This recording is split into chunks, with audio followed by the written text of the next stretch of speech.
Hi friends, मी वर्षा। आज आपण बाप्पाच्या नैवेद्यासाठी मस्त असे गव्हाच्या पिठाचे मोदक पाहणार आहोत, बिना सासाचे। आणि बघू शकता तुम्ही बिना सासाचे मस्त असे मोदक झाले आहे। पटकन होता, साहित्य पण कम लागते। त्यासाठी मी 1 वाटी गव्हाचं पीठ घेतलं, हे गाळून घेतलं। आता यामध्ये थोडंसं तेल घालते, चवीपुरतं थोडंसं मीठ घालते आणि थोडं थोडं पाणी टाकून हे पीठ आपल्याला मस्त असं मळून घ्यायचं आहे। तुम्ही माझ्या चॅनलला अजून सबस्क्राइब केलं नसेल तर प्लीज करा, बेल आयकॉनला हे प्रेस करा, जेव्हा भी मी व्हिडिओ अपलोड करेल तुम्हाला नोटिफिकेशन येईल। आता हे थोडं थोडं पाणी टाकून मस्त हे पीठ मी मळून घेते। आता पीठ मळून घेतलं, झाकून ठेवूया।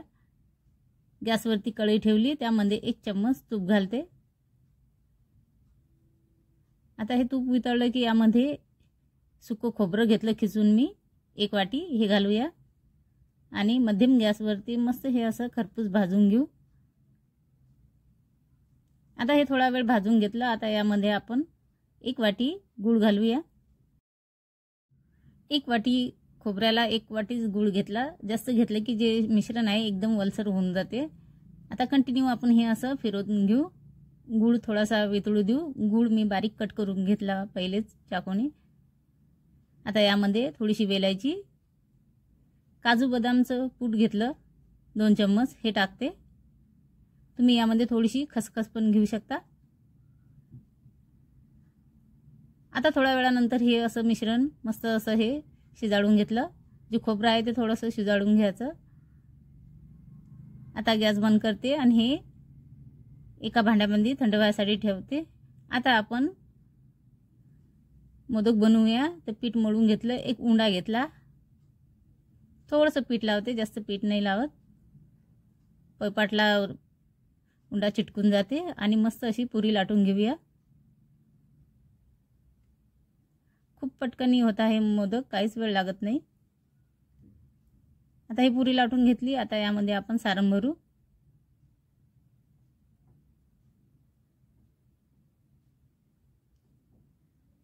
आता हे तुम्हाला असं कोळलं कोळलं दिसत असेल, पण जेव्हा आपण मोदक तळले की हे जे मिश्रण आहे हे गुळाचं मस्त असं वलसर होऊन जाते। आता याच्या अशा कड्या पाडून घेऊया। एकदम पटकन पाडल्या जातात, सासाची पण गरज पडत नाही। मी फक्त गव्हाच्या पिठाचे करते, तुम्हाला वाटलं तर तुम्ही यामध्ये थोडासा मैदा पण घेऊ शकता, म्हणजे एकदम व्हाईट दिसतील।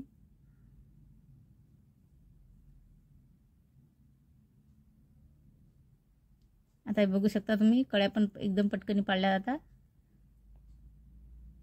आता याचं आपण मस्त असं तोंड बंद करून घेऊ।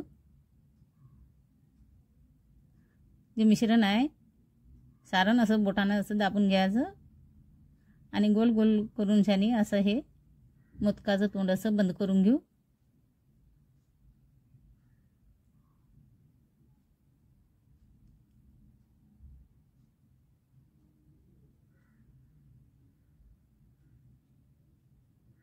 आता हे तोंड बंद करून घेतलं, असं गोल गोल करून छानी झाला आहे मोदक।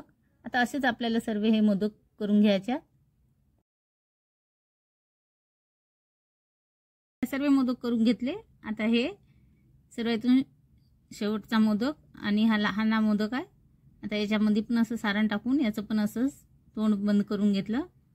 तुम्हाला वाटलं तर चाकूने तुम्ही अशा कड्या पाडू शकता, पण याची गरज पडली नाही मला। आता सर्व झाले आहे मोदक। आता आपण यांना तळून घेऊया। तर गॅसवरती तेल गरम करायसाठी ठेवलं, जास्त पण नाही गरम करून घ्यायचं, नाहीतर ते जळतील। मीडियम करायचं तेल गरम आणि मोदक टाकायचे त्यामध्ये। त्या चम्मचने थोडंसं तेल वरतून टाकते।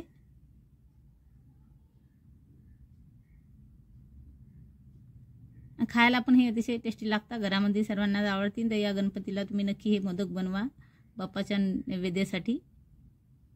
अतिशय पौष्टिक पण आहेत गव्हाच्या पिठाचे। आता याला छान असा कलर आला। आता हे काढून घेते प्लेटमध्ये।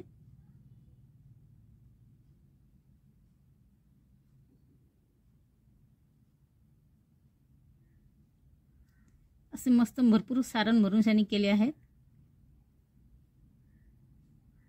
आता आपण दुसरी बॅच टाकूया।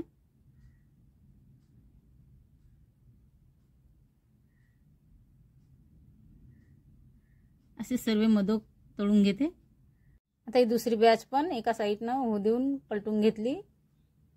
छान असा कलर येऊ द्यायचा, तेव्हा काढून घ्यायचे. आता हे काढून घेते मी. तर मी बाप्पाच्या नैवेद्यासाठी पंचखांड पण बनवला आहे. त्याची व्हिडिओ मी अपलोड केला आहे. तुम्हाला बघायचं असेल तर नक्की बघा. 2 प्रकारचे पंचखांड बनवले आहेत. तर हे मोदक झाले आहेत. तर नक्की या बाप्पाच्या नैवेद्यासाठी यावर्षी हे मोदक बनवा. खूप छान होता, खायला पण टेस्टी लागता. भरपूर सारण भरून आणि मस्त असे मोदक झाले आहेत गव्हाच्या पिठाचे. व्हिडिओ आवडला असेल तर please like share. Thank you so much.